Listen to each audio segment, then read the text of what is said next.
नमस्कार दोस्तों, स्वागत है आपका स्टडी फॉर सिविल सर्विसेज में। यूपीएसआई का एग्जाम आने वाला है 12 नवंबर से लेके, उसी के लिए ये मोस्ट एक्सपेक्टेड क्वेश्चन की सीरीज चालू कर रहे हैं। वीडियो को ज्यादा से ज्यादा लाइक करिएगा और प्लस डेली 80 क्वेश्चन जो हम फ्री क्विज में करवा रहे थे वो लगातार बढ़ते जा रहे हैं। 80 जो करवा रहे हैं हिंदी के और प्लस जीके मूल विधि संविधान के, वो तो करवाते ही जा रहे हैं, प्लस और भी कई सारी पिक्स शेयर करते जा रहे हैं। UPSI by study for civil services Telegram में चैनल है, एड्रेस आप डाल सकते हैं @UPSI by study for civil services, या फिर इस वीडियो के डिस्क्रिप्शन में जो लिंक है उसी से ज्वाइन करिएगा। इस टेलीग्राम को ज्वाइन कर लीजिए, कंप्लीटली फ्री है, एक भी पैसा नहीं देना है। वीडियो को ज्यादा से ज्यादा लाइक जरूर कर दीजिएगा, लगातार आपके लिए सपोर्ट है। लास्ट के 10 दिनों में लगातार इंपॉर्टेंट पिक्स और प्लस हिंदी, जो हिंदी 40 नंबर की आएगी यूपीएसआई वाली, उस पे फोकस करके 1 तो 40 की क्विज चल रही है, प्लस उसके अलावा पूरे दिन भर आप अपडेट देखते रहिए। इस चैनल पे फ्री वाला चैनल है एकदम, कई सारे अपडेट देते जाएंगे, जो कि लास्ट के 8-9 दिन में मोस्ट एक्सपेक्टेड चीज है, जो आप पढ़ लो। सारे मोस्ट इंपॉर्टेंट पॉइंट हैं, सब कुछ इसमें बताया जा रहा है। एक हमने यूपीएसआई प्लेलिस्ट भी बना दी है स्टडी फॉर सिविल सर्विसेज की,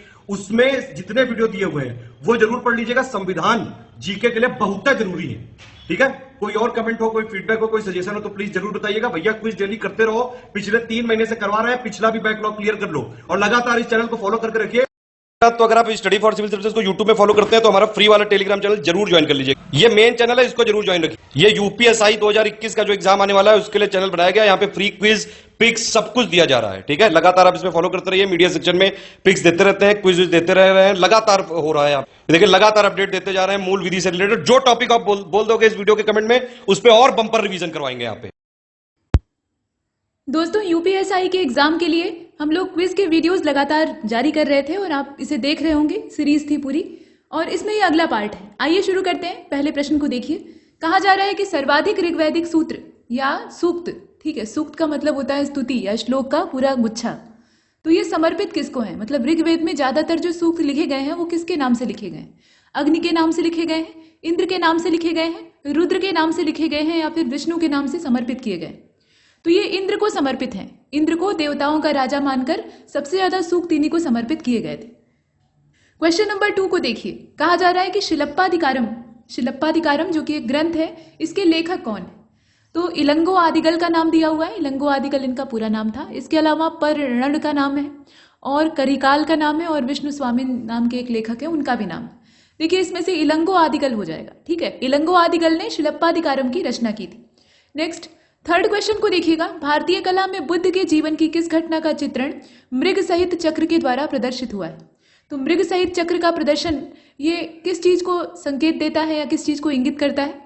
महानिष्क्रिभ्रमण को इंगित करता है, जिसका तात्पर्य होता है जब बुद्ध ने हमेशा हमेशा के लिए अपना घर त्याग दिया था 29 वर्ष की अवस्था में, तो उस घटना को महानिष्क्रिभ्रमण कहा जाता है, तो उसको ये प्रदर्शित करता है। या संबोधित शब्द दिया है उसको ये प्रदर्शित करता है। इसके बाद प्रथम उपदेश को, जो कि धर्मचक्र प्रवर्तन कहा जाता है, तो उसको समर्पित या प्रदर्शित करता है। इसके बाद निर्वाण की घटना है, तो आप देखकर बताएं। और मृग सहित चक्र की जो बात है वो इसमें से अगर देखा जाए तो सी वाला हो जाएगा, ठीक है। प्रथम उपदेश जो धर्मचक्र प्रवर्तन था उसी को ये डिनोट करता है। नेक्स्ट, कामरूप में वैष्णव धर्म को लोकप्रिय बनाने वाले कौन थे? ठीक, कामरूप यानी असम की बात हो रही है, कामाख्या मंदिर वाला क्षेत्र पूरा। तो गुवाहाटी असम क्षेत्र में वैष्णव धर्म को लोकप्रिय बनाने का जो श्रेय है वो किसको दिया जाता है? चैतन्य महाप्रभु को, निम्बार्क को, रामानंद को, या फिर शंकर देव को? तो देखिए चैतन्य महाप्रभु, ये जो पूर्वोत्तर वाला हिस्सा था वहां सक्रिय अवश्य ही थे, लेकिन इसमें से जो करेक्ट आंसर है वो डी हो जाएगा, यानी शंकर देव। वैष्णव धर्म को स्पेशली लोकप्रिय बनाने का काम ये शंकर देव ने किया था।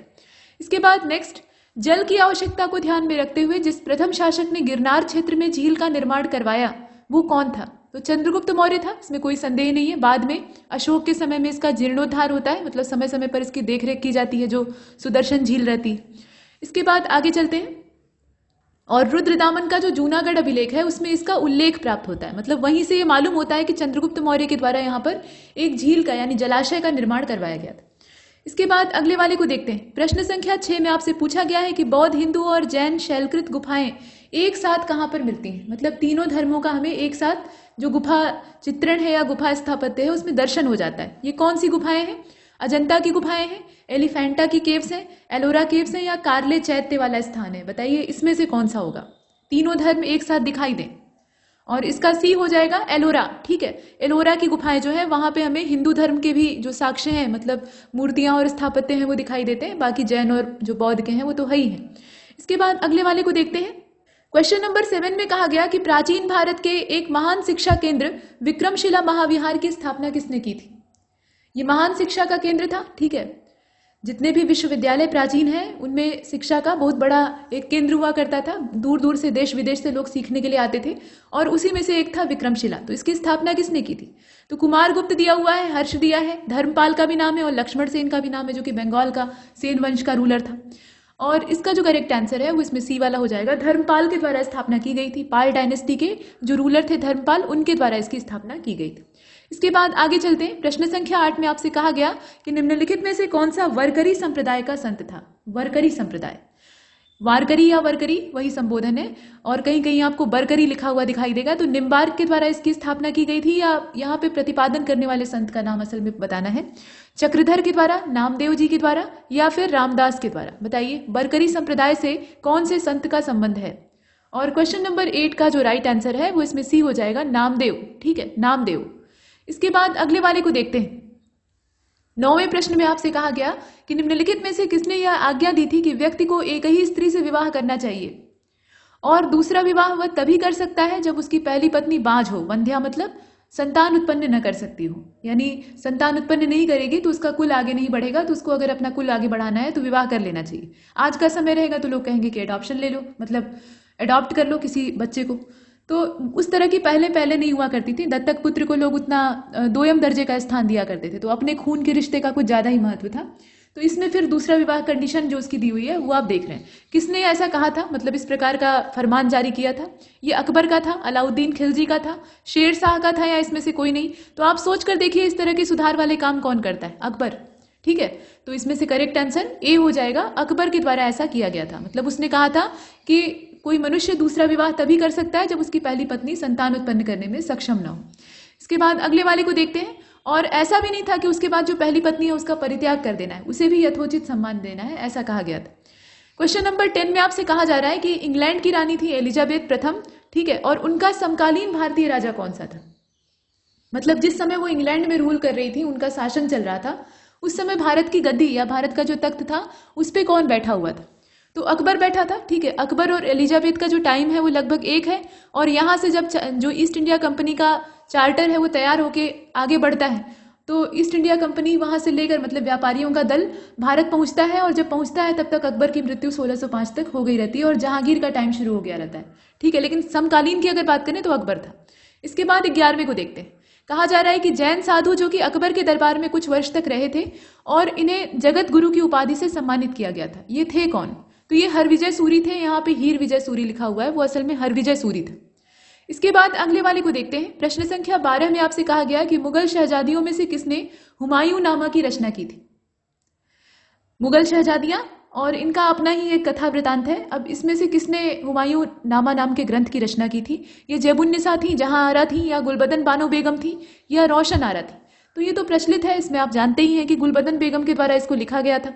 ठीक है, गुलबदन बेगम के द्वारा लिखा गया था। जरा बताइए गुलबदन बेगम थी कौन? ये हुमायूं की बेटी थी या बाबर की बेटी थी, ये बताइएगा। इसके बाद 13 को देखते हैं। और क्वेश्चन नंबर 13 में आपसे कहा गया कि निम्नलिखित में से कौन सा सही सुमेलित है? तो 1849 में सतारा का विलय कर लिया जाता है लॉर्ड डलहौजी के द्वारा। सतारा सबसे पहला शिकार बनता है डॉक्ट्राइन ऑफ लैप्स का। और उसके बाद 1848 में पंजाब को हड़प लिया जाता है, उसका विलय कर लिया जाता है। 1856 में अवध का विलय कर लिया जाता है और 1855 में झांसी का विलय कर लिया जाता है, ऐसा दिया हुआ है। आप बताएं कि इसमें से सही कौन सा है? यहाँ एकमात्र कोई जो है वही सही है, बताइए। तो इसका सी वाला सही है, अवध का विलय जो है इसमें सही दिया हुआ है, बाकी जितने हैं वो गलत दिए हैं। सतारा का विलय ये 1849 नहीं होगा। ठीक है, तारीख आप जानते ही हैं। यहाँ 1856 में अंतिम विलय डलहौजी के द्वारा यही किया जाता है, कुशासन का आरोप लगा के अवध को विलय कर लिया जाता है। उसके बाद 14वें को देखिए, वेलुथम्पी ने अंग्रेजों के विरुद्ध आंदोलन का नेतृत्व किया था। ठीक है, कहाँ से किया था वो आपको बताना है। वेलुथम्पी या वेलुटम्पी का विद्रोह जो है ये केरल का था, महाराष्ट्र का था, मैसूर राज्य का था, या फिर तेलंगाना का था, बताइए। और क्वेश्चन नंबर 14 इसका हो जाएगा मैसूर राज्य। मैसूर का ये वेलुथम्पी का विद्रोह काफी प्रसिद्ध है। इसके बाद अगले वाले को देखते हैं। क्वेश्चन नंबर 15 में आपसे कहा जा रहा है कि निम्नलिखित में से कौन सा सुमेलित नहीं है? जो गलत है उसकी तलाश आपको करनी है। तो रिवॉल्ट ग्रुप की स्थापना सूर्यसेन के द्वारा की गई थी, master Suryasen. Hindustan Republican Association की नींव रखने वाले रामप्रसाद बिस्मिल जी थे। हिंदुस्तान सोशलिस्ट रिपब्लिकन एसोसिएशन के सौजन्यकर्ता चंद्रशेखर आजाद थे। ठीक है, और इसमें से कुछ भी नहीं, मतलब कुछ भी नहीं को अगर आप चुनेंगे तो इसका मतलब है कि सभी सही हैं। कोई भी ऐसा नहीं है जो कि सुमेलित नहीं है, मतलब सभी सुमेलित हैं, ये इसका मतलब होगा। अब बताइए इसमें से कौन सा, तो इसका डी हो जाएगा। जितना है वो सभी सही है, जितना दिया है ना वो सब परफेक्ट है, और इसीलिए हम डी को चुन रहे हैं, इसमें से कुछ भी गलत नहीं। हिंदुस्तान सोशलिस्ट रिपब्लिकन एसोसिएशन, इसको चंद्रशेखर आजाद और भगत सिंह ने मिलकर स्थापित किया था। मतलब हिंदुस्तान रिपब्लिकन एसोसिएशन पहले से ही चल रही थी। काकोरी कांड के बाद बड़े पैमाने पर गिरफ्तारी होती है, फांसी वगैरह दे दी जाती है, तो जितने दिग्गज क्रांतिकारी थे इस एसोसिएशन के वो सब शहीद हो जाते हैं। ठीक है, बचते हैं सिर्फ पंडित जी यानी चंद्रशेखर आजाद, और इन्होंने फिर भगत सिंह से कांटेक्ट किया और दोनों जने ने मिलकर इसे स्टैब्लिश किया था। तो ये चीज़ है। फिलहाल आगे चलते हैं। अगले प्रश्न को देखिए, 16वां। कहा जा रहा है कि लंदन में होम रूल सोसाइटी जो है, मतलब इंडियन होम रूल सोसाइटी, इसको शुरू किसने किया था? याद रखिएगा लंदन की बात हो रही है। तो यहाँ एनी बेसेंट का नाम दिया है, बाल गंगाधर तिलक हैं, श्याम जी कृष्ण वर्मा और मोहनदास करमचंद गांधी भी हैं। तो गांधी जी तो इसमें होने से रहे, और इसके बाद बाकी जो है उनको देखिए। तो देखिए 16वां जो है इसका करेक्ट आंसर डी हो जाएगा। ये श्याम जी कृष्ण वर्मा के द्वारा एस्टैब्लिश किया गया था। ठीक है, इसके बाद नेक्स्ट, लाहौर षड्यंत्र मामले की परिणति किस फांसी से हुई थी? इसका जो परिणति है वो किस फांसी से हुआ था? रामप्रसाद बिस्मिल को फांसी दे दी गई थी, या रोशन सिंह को फांसी पर चढ़ाया गया था, या चंद्रशेखर आजाद को फांसी पर चढ़ाया गया था, जो कि कभी पकड़े ही नहीं गए, वो अपने आप को खुद ही शूट कर लेते हैं। और राजगुरु और सुखदेव, इसमें से किसका होगा? और 17वें का करेक्ट आंसर हो जाएगा डी वाला, राजगुरु और सुखदेव, इन्हें फांसी दी गई थी। लाहौर षड्यंत्र केस ही तो था, यहाँ आप देखिए। इसके बाद अगले वाले को देखते हैं। काकोरी कांड वाला जो मामला था उसमें रामप्रसाद बिस्मिल का नाम आता है। अगला प्रश्न ये कह रहा है कि मुंबई में पहला महिला विश्वविद्यालय, ठीक है, पहली जो वुमेन यूनिवर्सिटी थी, उसकी स्थापना किसके प्रयास से हुई थी? मतलब किसके प्रयत्नों का फल था? ये बीएम मालाबारी के प्रयास से हुआ था, ढोंडू केशव कर्वे के प्रयास से हुआ था, या महादेव गोविंद रानाडे के प्रयास से हुआ था, या पंडिता रमाबाई के प्रयासों से हुआ था? आप बताइए इसमें से किसका नाम रहेगा। और क्वेश्चन नंबर 18, इसका जो राइट आंसर है वो इसमें बी हो जाएगा, डी के कर्वे, जो कि महाराष्ट्र के दिग्गज समाज सुधारक थे और काफ़ी ज़्यादा इन्होंने महिलाओं की दशा सुधारने के लिए प्रयास किए थे, महिला शिक्षा पे इन्होंने ध्यान दिया था। तो ढोंडू केशव कर्वे इनका नाम था, इन्हें आप देखिए। इसके बाद 19वें को देखते हैं। दिल्ली में 24 फरवरी 1922 को आयोजित अखिल भारतीय कांग्रेस समिति की बैठक में असहयोग आंदोलन वापस लेने के लिए गांधी जी के विरुद्ध निंदा प्रस्ताव किसने प्रस्तुत किया था? जब गांधी जी असहयोग आंदोलन को वापस लेते हैं तो उसके बाद बहुत बड़े पैमाने पर विरोध की आग भड़क उठती है। जो युवा थे वो तो एकदम ही बगावती हो जाते हैं, क्रांतिकारियों का पूरा दस्ता निकल पड़ता है। भगत सिंह भी पहले गांधी जी को सपोर्ट करते थे, गांधी जी जो कर रहे हैं वो अच्छा कर रहे हैं, ऐसा उनका मानना था। लेकिन जब असहयोग आंदोलन रद्द होता है चौरी चौरा के बाद, तो उसके बाद उनके मन में भी वही ज्वाला भड़क उठती है और वो अपने तरह से काम करने लगते हैं, और भी कई सारे लोग। तो यहाँ गांधी जी के विरुद्ध निंदा प्रस्ताव ये किसने किया था? केटी शाह के द्वारा किया गया था, विपिन चंद्र पाल के द्वारा किया गया था, नेताजी सुभाष चंद्र बोस, या डॉक्टर मुंजे? इसमें से कौन सा होगा? और क्वेश्चन नंबर 19 का हो जाएगा मुंजे। ठीक है, डॉक्टर मुंजे के द्वारा ये किया गया था, मतलब निंदा प्रस्ताव गांधी जी के खिलाफ पारित किया गया था। इसके बाद अगले वाले को देखते हैं। गांधी जी का प्लान कुछ दूसरा था, वो सविनय अवज्ञा शुरू करना चाहते थे। ठीक है, सविनय अवज्ञा और नमक सत्याग्रह वाला जो मामला था उसमें वो इन्वॉल्व होना चाहते थे, और उसकी शुरुआत वो बारदोली से करना चाह रहे थे, लेकिन वो सब हो नहीं पाता है। पहले ही असहयोग चल रहा था, असहयोग आंदोलन लॉन्च हो चुका था, तो इसे बंद करना एकदम से ये ठीक नहीं लग रहा था। कोई मौका चाहिए था, और मौका मिलता है चौरी चौरा में। ठीक है, एक अवसर मिल जाता है गांधी जी को। वो कहते हैं कि इतनी हिंसा हो गई, जबकि हिंसा जो थी वो भीड़ ने मजबूर होकर की थी, गुस्से में आकर की थी, लेकिन उसकी आड़ लेकर गांधी जी यहाँ कहते हैं कि मतलब ये हिंसा जो है ये मुझे स्वीकार नहीं है, और इसी वजह से मैं आंदोलन को यहीं ड्रॉप कर रहा हूँ। इसके बाद आगे चलते हैं। देखिए 20वें प्रश्न में आपसे कहा गया कि निम्नलिखित में से किस आंदोलन के दौरान वंदे मातरम भारतीय राष्ट्रीय आंदोलन का शीर्षक गीत बनता है? ठीक है, शीर्षक गीत बनता है। ये कौन सा आंदोलन था? स्वदेशी आंदोलन था, चंपारण सत्याग्रह था, रोलेट कानून जो आया था या रोलेट एक्ट जो आया था उसके खिलाफ विद्रोह हो रहा था, उसमें से इस्तेमाल किया गया था, या असहयोग में इसको यूज किया गया था? तो स्वदेशी मूवमेंट आप जानते हैं कि जब बंग भंग होता है 1905 में, तो उसके तुरंत बाद ही शुरू हो जाता है। बंगाल को 2 टुकड़ों में बांट दिया जाता है, और सिर्फ जमीन का टुकड़ा नहीं होता है बल्कि लोगों के दिल और मानसिकता के टुकड़े हो जाते हैं। बीच में दरार पैदा होती है जो कि दोनों धर्मों को कभी एक साथ ले आ नहीं पाती है, और अंत में विभाजन हो जाता है, दिक्कत हो जाती है। ठीक, तो ये वंदे मातरम गीत कहाँ का है? ये वहीं का है, मतलब स्वदेशी आंदोलन से ही लॉन्च हुआ था। इसके बाद आगे चलते हैं। हालांकि इसका सबसे पहला प्रयोग जो है वो सन्यासी विद्रोह में दिखाया जाता है। बंकिम चंद्र चट्टोपाध्याय का जो उपन्यास था आनंद मठ, उसी से ये गीत लिया भी गया है। इसके बाद 21वें को देखते हैं, निम्नलिखित में से कौन सा सही सुमेलित नहीं है। तो खुदाई खिदमतगार ये खान अब्दुल गफ्फार खां के द्वारा एस्टैब्लिश किया गया था। खाकसार पार्टी की स्थापना अल्लामा मशरिकी ने की थी। कृषक प्रजा पार्टी जो है इसको फजल उल हक ने एस्टैब्लिश किया था। और नीचे एक जने और हैं, आज़ाद मुस्लिम कांग्रेस की स्थापना सिकंदर हयात खान के द्वारा की गई थी। तो आप बताएं कि इसमें से कौन सा गलत है। जो गलत है उसकी तलाश आपको करनी है और इसका हो जाएगा डी वाला, लास्ट गलत है इसका, आज़ाद मुस्लिम कांग्रेस वाला इसमें रॉन्ग इन्फॉर्मेशन है। इसके बाद अगले वाले को देखते हैं, सही सुमेलित जो नहीं है उसकी तलाश आपको करनी है। तो खिलाफत मूवमेंट जो है ये मतलब मोहम्मद अली और शौकत अली के द्वारा एस्टैब्लिश किया गया था या शुरू किया गया था। तुर्की के खलीफा को अंग्रेज अपदस्थ कर देते हैं, मतलब ब्रिटिशर्स, तो उसी के विद्रोह में ये स्टार्ट होता है। उसके बाद होम रूल आंदोलन से बाल गंगाधर तिलक का संबंध था। सविनय अवज्ञा आंदोलन में सीमांत गांधी, यानी सीमांत गांधी किसको कहा जाता था, खान अब्दुल गफ्फार खान को कहा जाता था, फ्रंटियर गांधी। और भारत छोड़ो आंदोलन से डॉक्टर BR अम्बेडकर का संबंध था। तो आप बताएं कि इसमें से गलत क्या है फिर। और इसे अगर आप ध्यान से देखें तो 22वें का करेक्ट आंसर हो जाएगा डी वाला। भारत छोड़ो आंदोलन से डॉक्टर भीमराव अंबेडकर का कोई दूर दूर तक का नाता नहीं था। हिंदू महासभा और डॉक्टर भीमराव अंबेडकर ये दोनों जने कन्नी काट लिए थे। भारत छोड़ो आंदोलन से ये जुड़े नहीं थे, मतलब मानसिक रूप से नहीं जुड़े थे। बाकी जितने लोग थे, वैसे देखा जाए तो पूरे देश भर में भारत छोड़ो आंदोलन जो है बहुत बड़े पैमाने पर फैलता है। बाकी जितनी क्रांतियां थी वो पीछे हो जाती हैं और जनता एकदम तन मन से इसमें लग जाती, क्योंकि ये अंतिम युद्ध था। ठीक है, इसके बाद आगे चलते हैं। और हिंदू महासभा भी इससे एकदम किनारे थी, उसका भी कोई ज्यादा दूर दूर तक का नाता नहीं था। मुस्लिम लीग तो पहले से ही थी। इसके बाद अगले वाले को देखते हैं, प्रश्न संख्या 23, निम्नलिखित में से किसमें कहवा की खेती का क्षेत्र सर्वाधिक पाया जाता है। अब यहाँ ज्योग्राफी में आ जाते हैं। तो बताइए, कहवा यानी कॉफी, कॉफी का क्षेत्र कहाँ पर है। ये उत्पादन नहीं कह रहा है, यहाँ पर क्षेत्र यानी खेत की बात हो रही। तो आंध्र में ज्यादा है, कर्नाटक में ज्यादा है, या फिर केरल या तमिलनाडु में से कुछ होगा। तो साउथ के राज्य होंगे, इसमें तो कोई डाउट नहीं है, लेकिन विकल्प में सभी साउथ के। अब बताइए, तो 23वें का करेक्ट आंसर बी हो जाएगा, कर्नाटक में है। ठीक है, उत्पादन के मामले में भी और क्षेत्र के मामले में भी। इसके बाद 24वें को देखिए, भिंडी में येलो वेन मोजैक जो लगता है, ठीक है, इसको पीत वर्ण शिरा की बीमारी कही जाती है।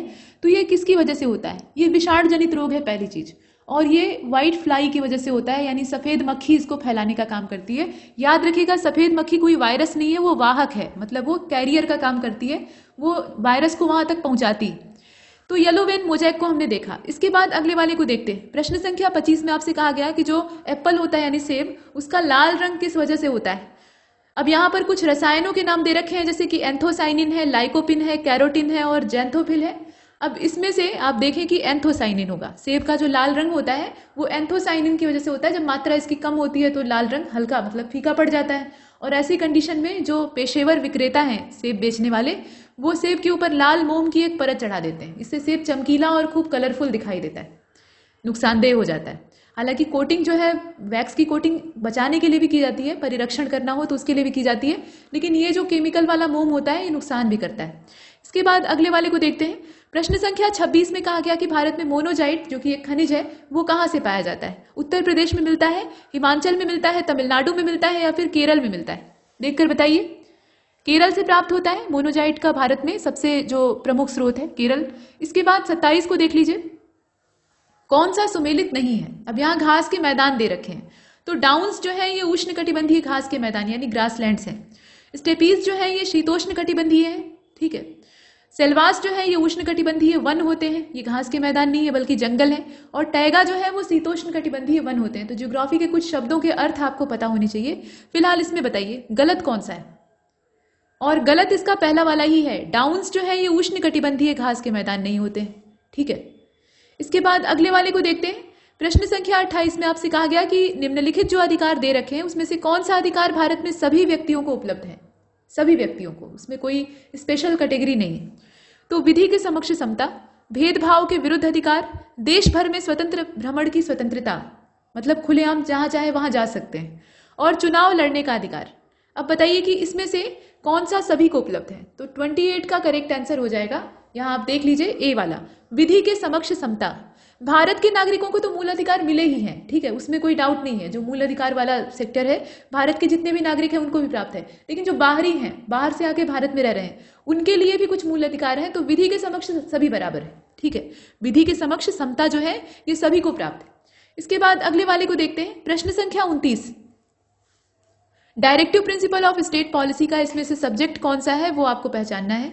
तो जितने भी डायरेक्टिव प्रिंसिपल्स हैं उनको एक बार पढ़ लीजिएगा, रटने की आवश्यकता नहीं है, सिर्फ 2 बार पढ़ लीजिए। कुछ लोग इसमें परेशान रहते हैं कि अरे पीडीएफ में या बुक में तो पूरा पोथी दिया हुआ है, इतने सारे फैक्ट दिमाग में घुसेंगे कैसे?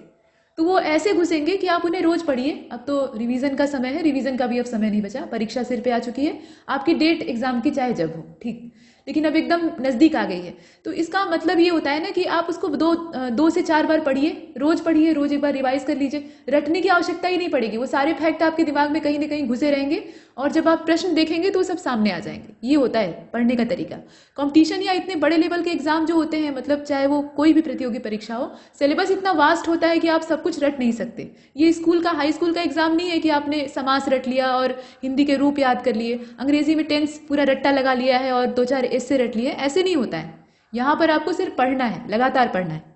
अब इसके बाद देखिए 29, इसमें कहा गया कि राज्य के नीति निर्देशक सिद्धांतों के विषय की पहचान कीजिए। तो आप बताएं कि इसमें से मद्य निषेध वाला होगा विषय, या फिर फैक्ट्रियों और खानों में जो बाल श्रम करवाया जाता है, मतलब बच्चों से मजदूरी करवाई जाती है, उसका निषेध, या बेकारी और बलात् श्रम पर निषेध, या अस्पृश्यता का निषेध, इसमें से क्या होगा? अब इसमें अगर देखा जाए तो 29 का करेक्ट आंसर क्या हो जाएगा? इसमें से राइट आंसर ए होगा, मद्य निषेध, ठीक, मद्य निषेध। इसके बाद 30 को देखिए, 30 में कहा जा रहा है कि लेखानुदान संघ सरकार को अनुमति देता है। किस चीज की अनुमति देता है आप बताएं?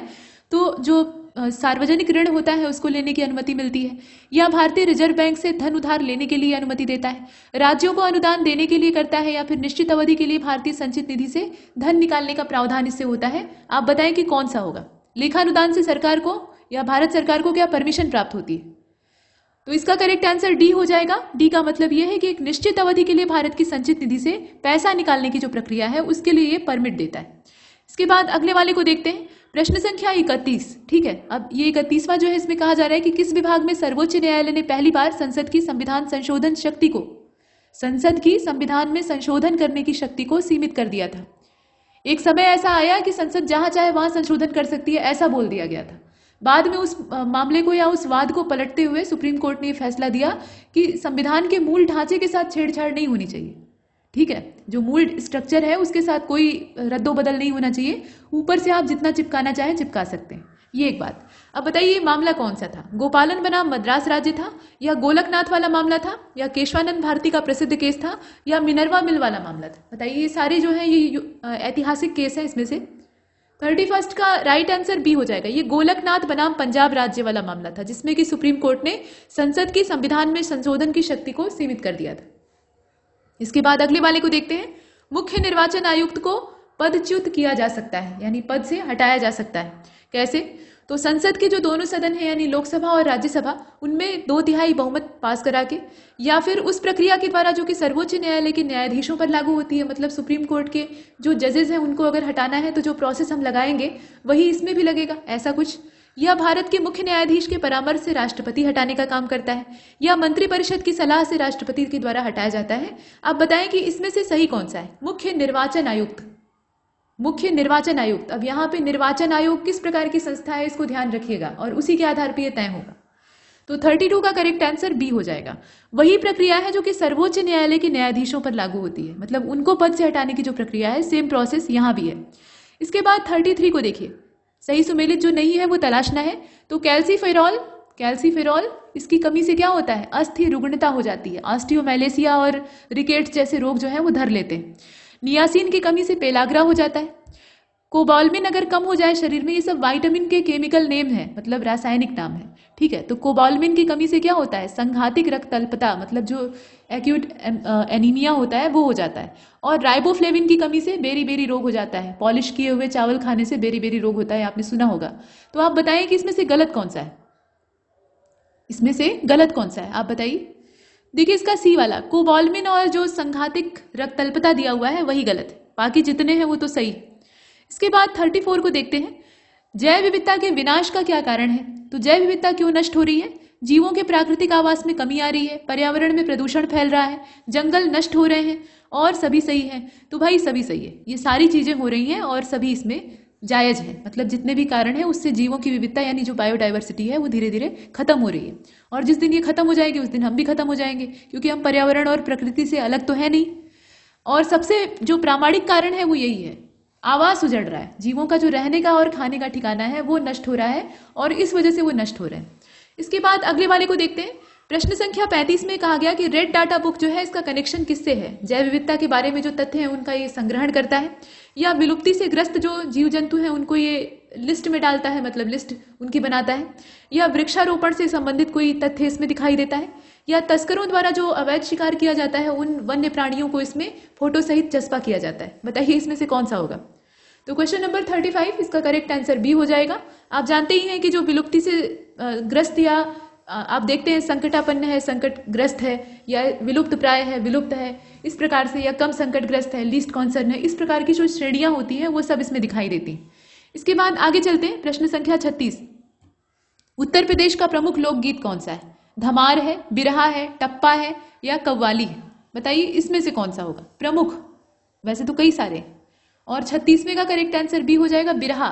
पूर्वांचल का बिरहा काफी लोकप्रिय है और ये पूरे यूपी में ही फेमस है। इसके बाद अगले वाले को देखते हैं। इसका मतलब ये नहीं कि धमार, टप्पा और कव्वाली होता ही नहीं है, लेकिन ये ज्यादा फेमस है, बिरहा।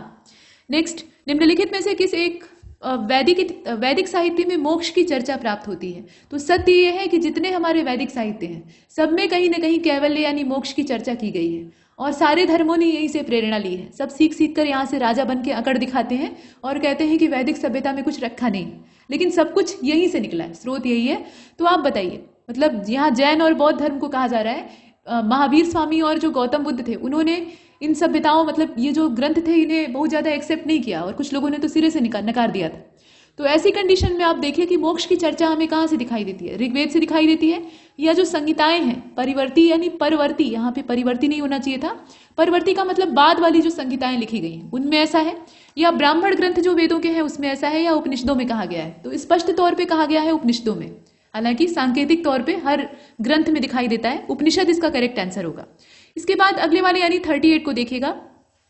निम्नलिखित शासकों में से किस एक ने 4 अश्वमेध यज्ञों का संपादन किया?